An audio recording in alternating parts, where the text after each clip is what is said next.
আল্লাহর ইতাআত করো, আল্লাহর রাসূলের ইতাআত করো, উলিল আমরি মিনকুম, আর তোমাদের মধ্যে যারা সৎ পথের পরিচালক আছে তাদের ইতাআত করো।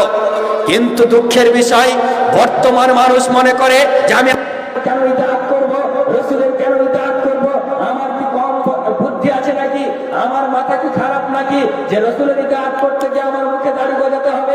রাসূল সাল্লাল্লাহু আলাইহি সাল্লাম বলেছেন, যুবক তোমার যদি দাড়ি বেরিয়ে যায় তুমি তোমার দাড়িটাকে লম্বা করে দাও। যুবক বলছে অত সস্তা, এখন অল্প বয়স, এখন প্রেম করব, এখন মেয়েদের সঙ্গে গল্প করব, এখন কলেজে পড়ি, এখন যদি দাড়ি রাখি তো আমার দিকে আর কটা মেয়ে তাকাবে, মাথা খারাপ। এত অল্প বয়সে রাসূলের ইতাআত করা যায়? এত অল্প বয়সে আল্লাহর ইতাআত করা যায়? আল্লাহ তাআলা বলছেন যে তোমরা নামাজ পড়ো, আকিমুস সালাহ, তোমরা সালাত কায়েম করো। ইতাআত মানে কথা শোনা, ইতাআত মানে তার অনুসরণ করা।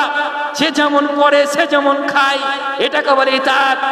মানুষ বুঝে না আল্লাহর ইতাআত করতে হয়, কিন্তু মানুষ ভালো করে বুঝে যে শাহরুখ খানের ইতাআত করতে হয়, মানুষ ভালো করে বুঝে সলমান খানের ইতাআত করতে হয়, মানুষ ভালো করে বুঝে যে ক্যাটরিনা কাইফের ইতাআত করতে হয়, মানুষ ভালো করে বুঝে যে আপনার কোন নায়কের ইতাআত করতে হয়, কোন পার্টি লেভেলের বড় কোন নেতা হলে তার ইতাআত করতে হয়।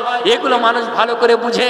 তার জন্য সে একজন যদি বড় নায়ক, একজন বড় কোন সেলিব্রিটি যদি একটা কোনো হেয়ার কাটিং দেয়, সেই কাটিংটা সে ঘরে এসে ঝুলিয়ে দেয়, না জানি কোনোদিন ভুলে যাবে কোন ধরনের কাটিং দিয়েছে, এর অনুসরণ তো আমাকে করতে হবে। বা মোবাইলে ছবি করে রাখে, সেলুনে নিয়ে যায়, সেলুনকে বলে, সেলুনে গিয়ে আপনার যে নাপিতকে বলে, ভাই দেখো এই নায়কের যেমন চুলের কাটিং আছে আমাকে ঠিক এমন করে এই কাটিং করে দিবা।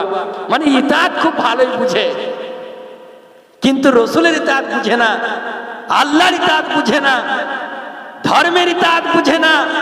বুঝে বিধর্মের ইতাআত, বুঝে নায়কের ইতাআত, মেয়েরা বুঝে নায়িকার ইতাআত। এরা মা আয়েশাকে স্মরণ করে না, এরা মা খাদিজাকে স্মরণ করে না। এদের কাছে যত রকম নায়ক নায়িকা আছে তারাই হচ্ছে এদের আপনার অনুসরণের বস্তু, তারাই হচ্ছে এদের অনুসরণের যোগ্য। অথচ আল্লাহ তাআলা মানব মণ্ডলীকে বলছেন, আতিউল্লাহ, হে মানুষ তোমরা আল্লাহর ইতাআত করো, ওয়া আতিউর রাসূল, তোমরা রাসূলের ইতাআত করো।